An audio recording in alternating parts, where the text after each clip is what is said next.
காரைக்கால் அம்மையாருடைய வாழ்க்கை வரலாற்றில் பல திருப்பங்கள் உண்டு. இறைவனிடத்திலே மாங்கனியை ஒரு மாங்கனியை அடியாருக்கு படைச்சிட்டாரு.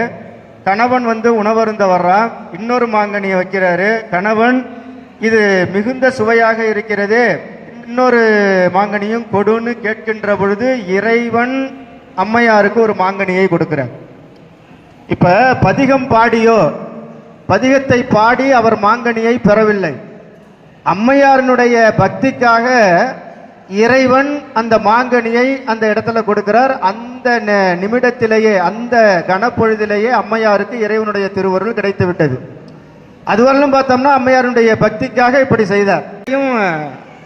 அம்மையாருடைய திருவடியில வீழ்ந்து வணங்குறாங்க.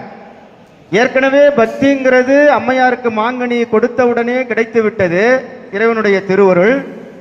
இப்ப அங்க போய் திரும்பவும் இவர் என்ன செய்யறாரு, இனி இந்த வாழ்க்கை இனி இல்லை, அதாவது இல்லற வாழ்க்கை இல்லை.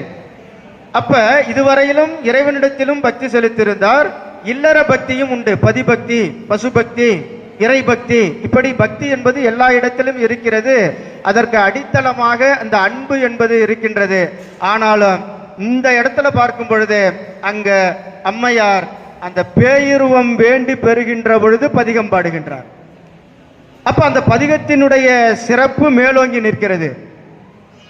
அப்ப தன்னுடைய அனுபவ கருத்துக்களை எல்லாம், அனுபவங்களை எல்லாம், வாழ்க்கையை எல்லாம் அங்கு அழகாக சொல்லுவார். சங்கரனை தாழ்ந்த சடையானை அச்சடை மேல் பொங்கு அரவம் வைத்துகந்த புண்ணியனே.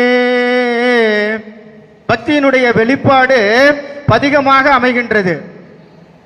வைத்துகந்த புண்ணியனே, அச்சடை மேல் வைத்துகந்த புண்ணியனே, அங்கொரு நாள் நான் இப்படியே என்னுடைய பிறவி வாழ்க்கையை அப்படியே ஓட்டிக்கிட்டு இருக்கிறேன்.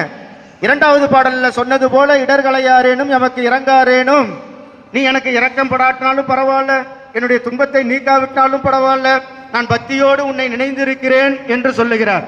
அப்ப பக்தியும் அந்த பதிகத்தினுடைய அந்த வெளிப்பாட்டு தன்மையும் ஒன்றாகவே இணைந்தே வந்து கொண்டிருக்கின்றது.